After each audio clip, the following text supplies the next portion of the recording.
Topic of this panel is making redevelopment indispensable to California. And I suppose you can imply from the title that I may think that there are some people who don't think redevelopment is indispensable. In fact, may see it as somehow expendable and no longer needed.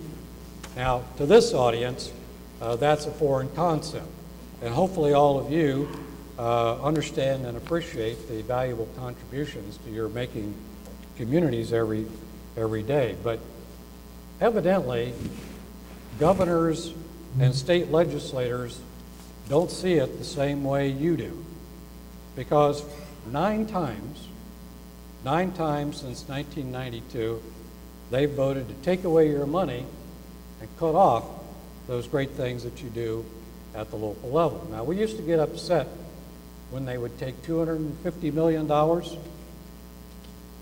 Now it's the unprecedented amount of $2 billion. $2 billion. Now, maybe it's a little unfair for me to say that they don't care about redevelopment or they think it's expendable. But in any case, it's not enough of a priority to them to put it ahead of seemingly many other priorities that the legislature has. And certainly, it's not enough of a priority for them to make really difficult decisions to address the state's structural deficit problem. So, how do we put redevelopment on par with all the other state priorities?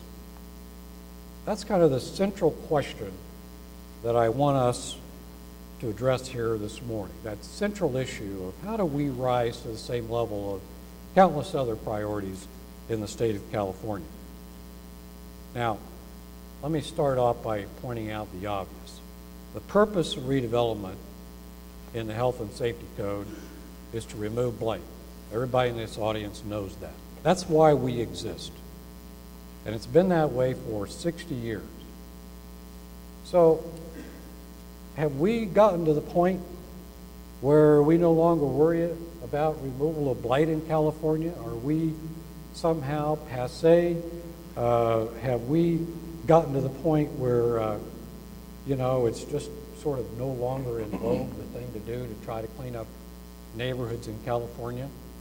And let me ask Jim if he wouldn't start us off by kind of responding to that issue.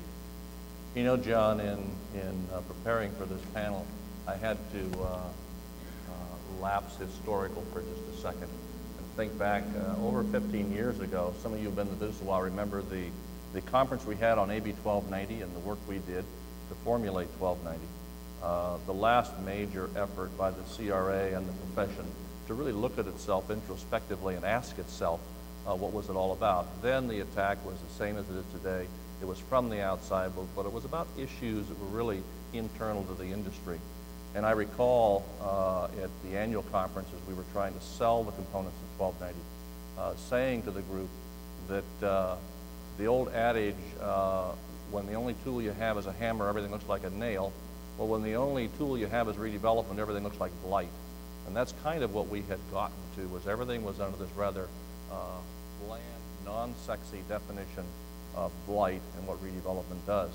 John, I think the strategic plan that we've recently formulated really phrases it best about what the real purpose of redevelopment is. In the mission statement, it talks about we create jobs, we create affordable housing, we help create safe, healthy, affordable, and sustainable communities, all under the heading of blight.